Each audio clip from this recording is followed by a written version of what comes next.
네, 사랑하는 성도 여러분, 한 주 동안 어떻게 지내셨습니까? 네, 요즘에 다니엘 기도회 기간이라서 그런지 정말 매일같이 보는 분들이 계십니다. 너무 좋은 것 같아요.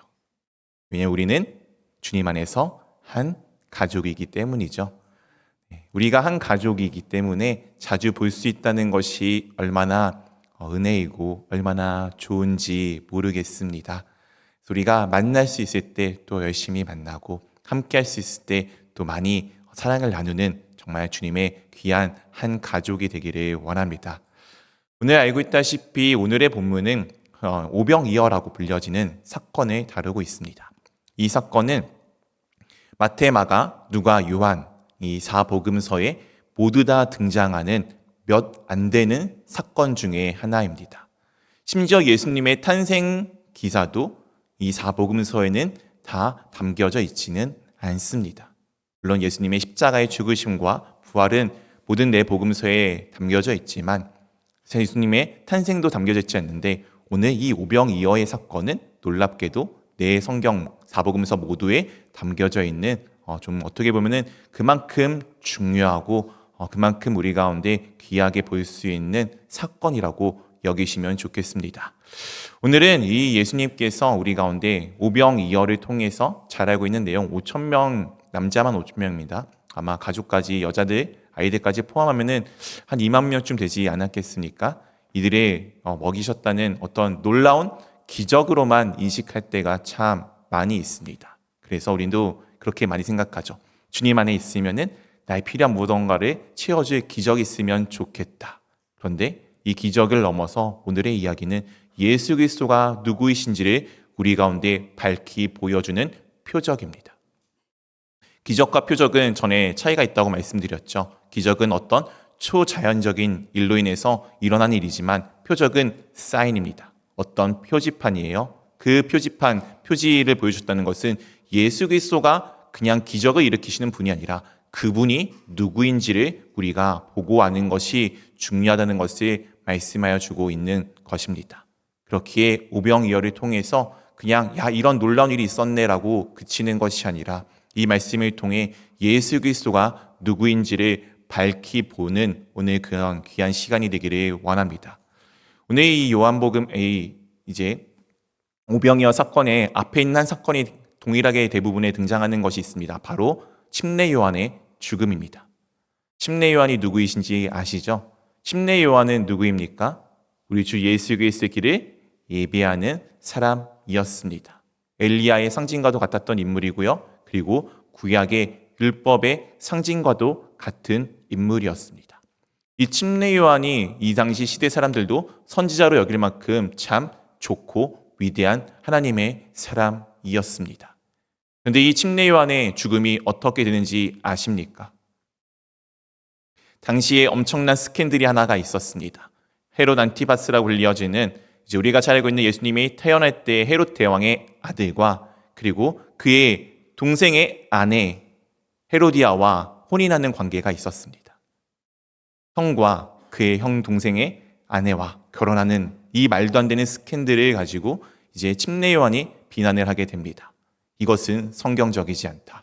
하나님의 말씀 따라 된 것이 아니다라고 하여서 이 헤롯 안티파스가 그 상황에 화가 나서 이 침례 요한을 옥에 가둡니다. 그런데 모든 사람들이 그를 선지자로 알고 있었기에 두려워하여 어떻게 하지는 못하고 있는 상황 가운데 헤롯 그 궁전에서 파티가 열리게 됩니다.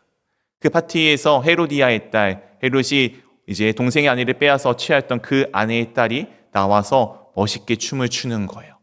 그 춤 가운데 이 헤롯이 말합니다.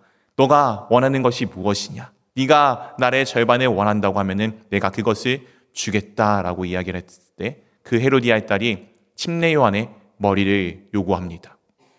그리하여 침례 요한이 소반에 그 머리가 담겨져 죽음을 당하는 사건이 바로 앞에 담겨져 있습니다.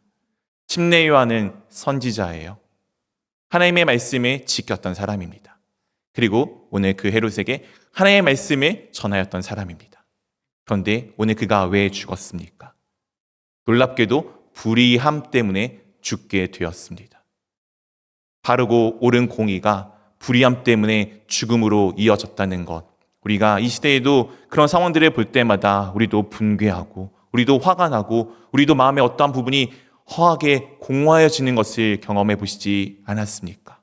오늘 이 침례요한의 죽음은 두 가지를 의미합니다. 하나는 구약시대의 종교를 의미하게 되어져 있습니다. 구약의 상징과도 같았던, 율법의 상징과도 같았던 그가 죽음으로써 구약의 종교를 의미합니다. 또 다른 하나는 이 사람은 율법을 전하는 하나님의 선지자였습니다. 하나님 앞에 살아가는 율법이 우리의 삶들을 온전하게 만들지 못한다는 것, 우리의 생명으로 이어갈 수 없다는 것을 상징함과 동시에 때로는 하나님의 말씀이 율법이 불의 가운데 죽음으로 이어질 수도 있다는 참 어떻게 보면 안타까운 사건으로 볼 수도 있습니다. 어쨌든 구약의 상징인 인물이 이제 그 시대를 마지막에 맞이하였으니 이제 새로운 시대가 열리지 않겠습니까? 이 신약의 시대의 주인공은 누구이십니까? 우리 주님이신 예수 그리스도이십니다. 여러분들이 시대가 바뀌고 그 새로운 시대의 주인공으로 이제 등장하게 된다면 여러분들은 그 시대에 그 순간에 가장 먼저 어떤 일을 하실 것 같습니까? 여러분들이 아니라면 한번 다른 사람들의 예를 들어왔으면 좋겠습니다.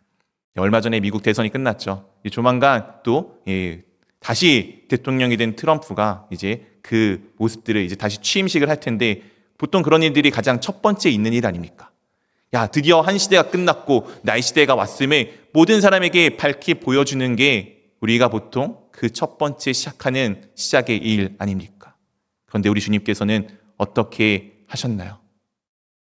주님께서는 이 시간대에 가장 중요하게 하신 일이 있었습니다. 그리고 우리가 그 한 시대가 마무리되고 또 다른 무엇인가 시작할 때 이 모습을 본받기를 원합니다. 우리 한번 첫 번째 주제를 같이 읽어보도록 하겠습니다. 첫째, 기도할 때입니다. 오늘 구약의 상징이었던 침례요한이 죽음으로써 예수 그리스도의 시대가 열렸습니다. 그때 주님께서 가장 첫 번째 하는 일은 이것입니다. 마태복음 4장 13절 말씀 한번 같이 읽어보도록 하겠습니다. 예수께서 들으시고 배를 타고 떠나사 따로 빈들에 가시니 무리가 듣고 여러 고을로부터 걸어서 따라간지라. 예수님께서 침례요한의 죽으신 소식을 들었습니다. 그러자 어떻게 하셨죠? 배를 타고 떠나사 따로 빈들에 가셨습니다. 따로 혼자 빈들에 가셨습니다. 여기에서 빈들은 광야를 의미합니다. 아무것도 없는 곳. 그러나 그곳에서는 하나님의 음성을 듣는 곳입니다.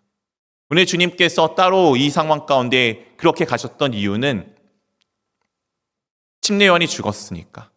침례요한과 비슷한 사역을 했던 예수님께서 죽음의 위협을 느껴서 도망가신 것이 아니라 가장 그 중요한 시기에, 가장 첫 번째 되는 그 시기에 하나님 앞에 기도하시기 위하여서 빈들로 찾아가시게 되셨습니다. 우리 사랑하는 성도 여러분, 여러분들은 가장 중요한 시기에 무엇을 먼저 하십니까? 우리의 삶에 무언가 시작할 때 가장 먼저 하는 것은 무엇입니까? 우리 주님께서는 그 가장 중요하고 절체절명의 시간에 기도하셨습니다. 우리 주님은 이후에도 그 앞에도 보다 보면은 계속 가장 중요한 시기에, 가장 무언가 필요한 그 시기에 움직이시기 전에 가장 먼저 하신 것이 기도셨습니다. 제자들을 부르기 전에도, 십자가에 달리시기 전에도 주님께서는 가장 절제절명의 가장 귀한 시간, 가장 중요한 시간에 기도하셨습니다. 우리 사랑하는 성도 여러분들은 그렇게 기도하고 계십니까? 원하기는 우리가 이 모습을 본받아 무엇인가 시작하기 전에 기도하였으면 좋겠습니다. 그렇다면 우리 주님께서는 도대체 왜 이 순간에 기도하셨을까요? 왜냐하면 기도하지 않고서는 하나님의 뜻을 이룰 수 없기 때문입니다. 네, 세상에 수많은 사람들도 기도합니다. 심지어 기독교인이 아닌 수많은 종교들도 기도를 합니다. 그리고 그 기도가 놀랍게도 정말 특별한 방법으로 이루어지는 수많은 순간들도 있습니다. 기도라는 것은 과연 무엇일까요? 그냥 내 원하는 것, 내 바람이 이루어지기를 위해서 하는 것이 기도일까요? 아니요. 기도는 그렇지 않습니다. 우리 주님께서 겟세마네에서 기도할 때 어떻게 기도하셨는지 잘 알고 있지 않습니까? 자신의 마음에 있는 그대로 토로하셨어요. 주님, 하나님 아버지 주님이 원하시면은 이 잔을 내게서 치울 수 있으니 이 잔을 내게서 떠나가게 해 주십시오. 그런데 내 뜻이 아니라 아버지 뜻대로 이루어지기를 원합니다.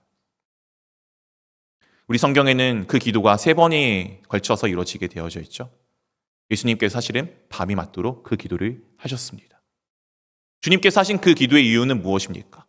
하나님의 뜻을 이루기 위해서 자신의 마음과 중심과 삶들을 주님 앞에 순종하기 위하여 기도하신 것 아닙니까? 우리 주님도 밤이 맞도록 기도하셨는데 하물며 우리는 어떻겠습니까? 기도는 그렇기에 내 것을 채우는 것이 아니라 주님으로 채우는 그 순간이 기도입니다. 그렇게 기도는 그냥 기도만으로 끝나면 되지 않습니다. 반드시 짝을 이루는 것이 있습니다. 그것이 무엇이냐? 하나님의 말씀입니다. 기도는 우리가 흔히 호흡이라고 이야기하죠. 우리 사랑하는 성도 여러분, 지금 숨 쉬고 계십니까? 혹시 숨을 멈추신 분 계십니까? 우리가 숨이 멈췄다면 흔히 이렇게 이야기하죠. 죽었다. 우리 표현으로 숨을 거두었다. 숨을 쉰다는 것은 살아있습니다. 그런데 우리 한번 숨 쉴 때 지금 생각해 보십시오. 숨 쉴 때 숨을 뱉기만 하십니까? 숨을 들이쉬기만 하십니까?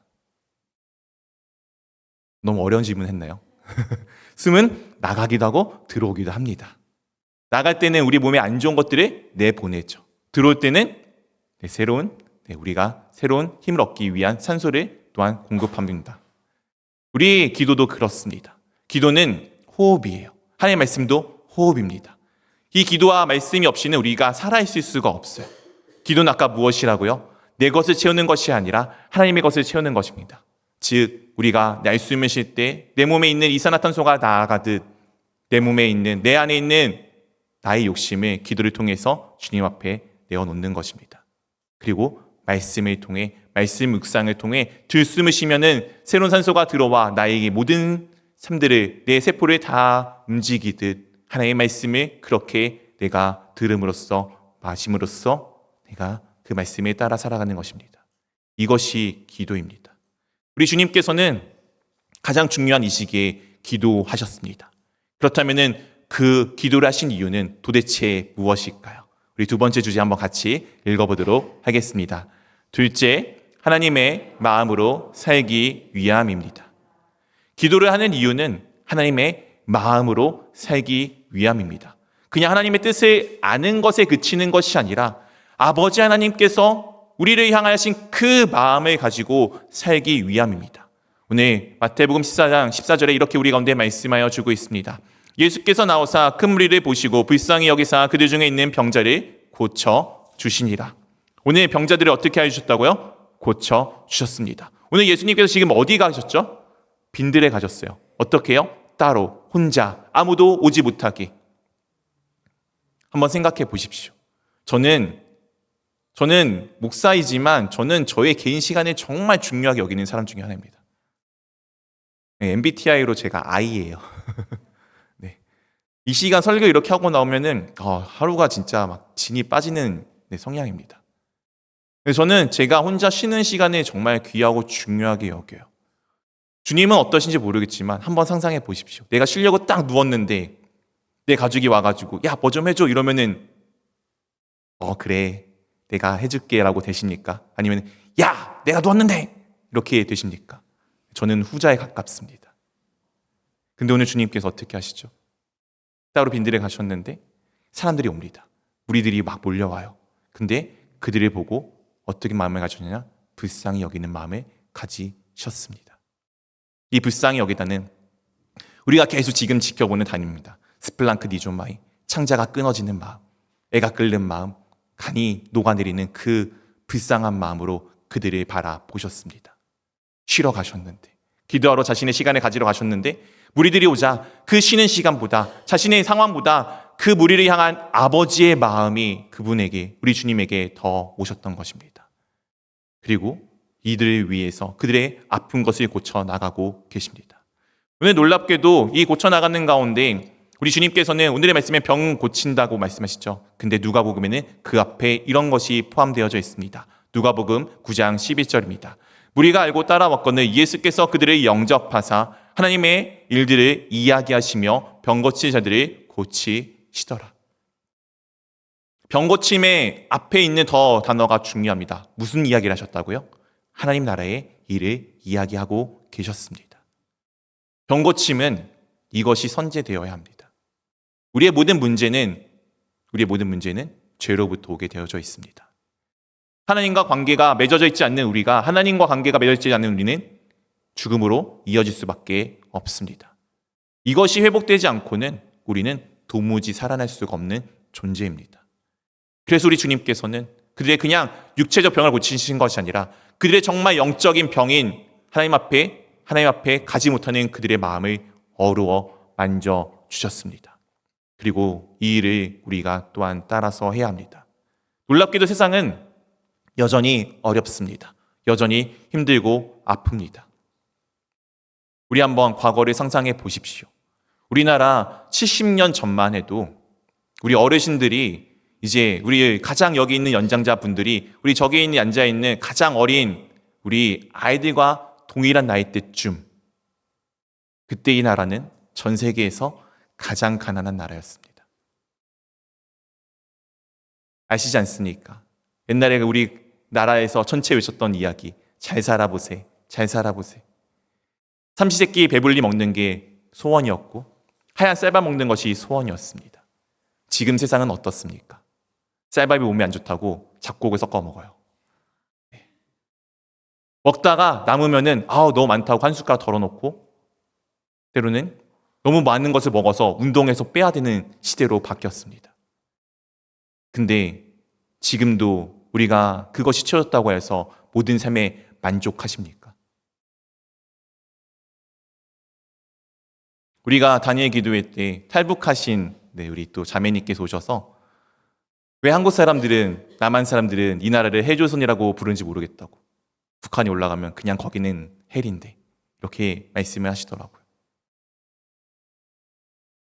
그들과 우리의 삶은 분명히 차이가 있습니다. 우리는 많은 것을 가지고 채웠죠. 그럼에도 불구하고 여전히 우리는 어떠한 구석이 비워져 있습니다.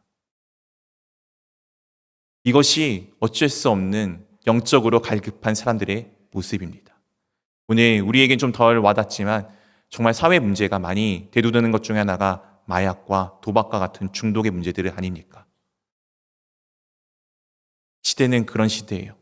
그렇다면 이런 시대를 우리가 어떻게 다시금 회복시키고 그들을 이 주님 앞으로 옮길 수 있을까요? 이 일은 우리 주님께서 하셨던 일이지만 놀랍게도 또한 이 일은 우리에게 맡겨진 일입니다. 그래서 세 번째 주제 우리 한번 같이 읽어보기 원합니다. 셋째, 우리를 통해 채우십니다. 세상은 물질적으로 풍족하여진다고 해서 만족을 느끼지 못합니다. 내가 이루고자 하는 꿈을 성취한다고 하여서 만족을 이루지 못합니다. 오히려 어떠한 구석은 여전히 비워져 있어서 그 공허함이 더 커져갈 뿐이죠. 오늘 이 당시 시대 사람들이 그랬습니다. 마태복음 14장 13절에 이렇게 우리가 말씀을 보았습니다. 예수께서 들으시고 배를 타고 떠나사 따로 빈들에 가시니 무리가 듣고 여러 고을로부터 걸어서 따라간지라. 이들의 마음이 느껴지지 않습니까? 그렇게 자신들이 믿던 하나님의 나라가 도래할 것을 기다렸는데 침례 요한이 참 불의함 가운데 죽었어요. 하나님의 말씀을 지키고 살아가면 모든 게 잘 될 거라고 믿었는데 그 침례 요한이, 그 상징적인 요한이 불의함 가운데 죽었어요. 얼마나 마음이 허하겠습니까? 그들이 빈들로 나갈 수밖에 없었던 그들의 마음의 표현이 이곳 가운데 담겨져 있지 않습니까? 그들이 어디서부터 났다고요? 여러 고을입니다. 이 고을이란 단어는 헬라어로 폴리스라고 쓰는데 우리한테는 도시라는 단어에서 가까워요. 도시에서 그렇게 막 살다가 왠지 아무것도 아닌 것 같아서 저기 멀리 어딘가 떠나는, 요즘에 우리 중년 남성의 꿈인 자연인이 되는 그 놀라운 일들을 지금 이들이 하고 있는 것 아니겠습니까? 그들의 마음에 그 허함이 느껴지십니까? 그런데 그런 상황 가운데 이런 일이 발생하게 됩니다. 15절입니다. 우리 함께 읽도록 하겠습니다. 저녁이 되매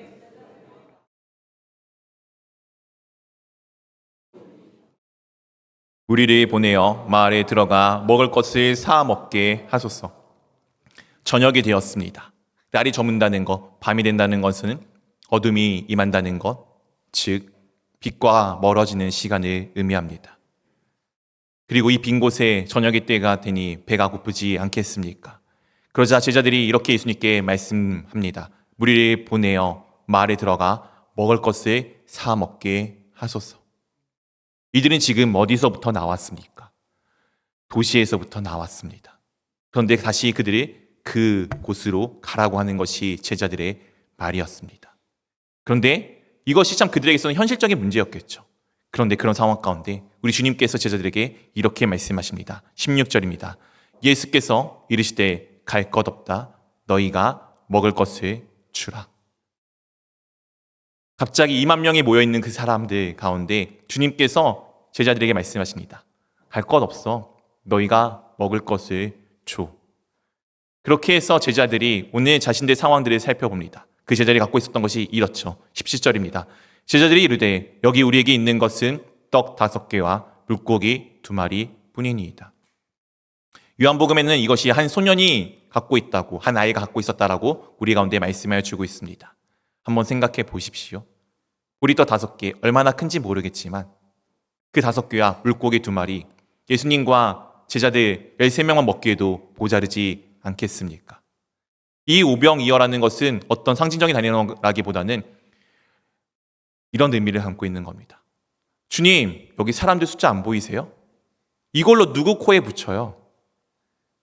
이 콩 한 쪽 나눠 먹는다고 배가 부르겠어요? 아니, 나눠지기는 하겠어요? 라고 이야기하는 그 내용이 담겨져 있습니다. 왜냐하면 제자들 눈에는 이 사람의 숫자들이 보였기 때문이죠. 당시에 모였던 사람들의 숫자를 이렇게 우리 가운데 말씀하여 주고 있습니다. 21절입니다. 먹은 사람은 여자와 어린이 외에 5,000명이나 되었더라.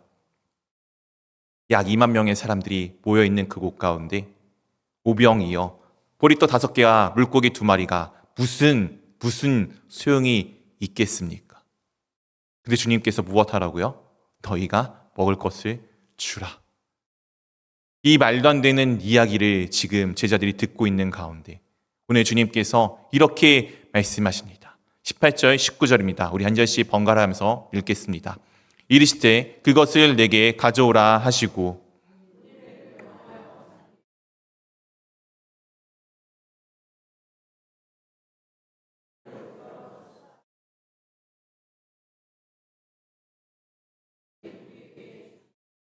주님께서 제자들이 아니 주님 이렇게 많은 사람이 있는데 이거 가지고 도대체 누구 코에 붙이라고요? 하는 그 가운데 무엇이라 말씀하십니까?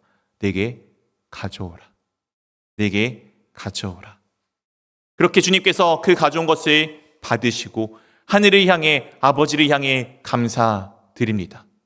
이게 감사드릴 수 있는 내용입니까? 한번 상황을 생각해 보십시오. 이 사람들이 지금 이곳 가운데 왜 모였습니까? 다 무언가 허망해져 있는 가운데 헛헛한 가운데 나왔습니다. 그 상황 가운데 배도 심지어 고파졌어요. 그런데 그들에게 있는 것은 단지 오병이어 보리떡 5개와 물고기 2마리밖에 없습니다. 이게 감사할 수 있는 상황이었습니까? 그런데 주님께서는 감사하십니다. 그 오병이어를 가지시고 그러자 놀랍게도 그 일들이 어떻게 이루어집니까? 20절 말씀입니다. 우리 한번 같이 읽어보도록 하겠습니다. 다 배불리 먹고 남은 조각을 12바구니에 차게 거두었으며 다 어떻게 했다고요? 배불리 먹었습니다. 오늘 다니엘 기도가 있어서 점심 식사는 없습니다. 대신에 가시는 길에 김밥을 하나씩 준비했습니다.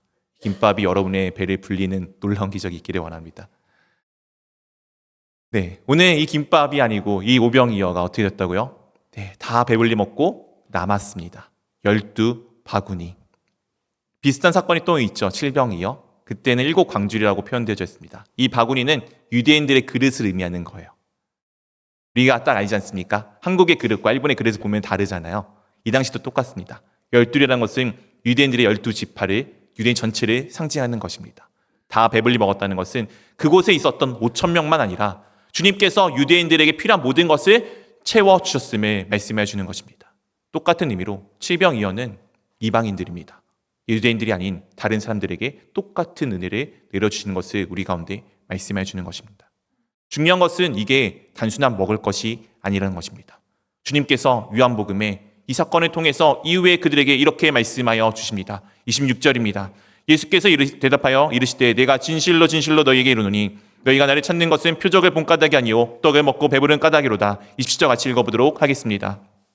양식을 위하여 일하지 말고 영생하도록 있는 양식을 위하여 하라. 이 양식은 인자가 너희에게 주리니 인자는 아버지 하나님께서 인치신 자니라. 오늘 주님께서 이 상황을 놓고 자신의 생명의 떡이라고 말씀하셨고, 그리고 썩을 것이 아니라 하나님의 영원한 것을 위해서 일하라라고 그들에게 말씀하여 주셨습니다. 기적이 아니라 표적이라고 말씀하셨어요.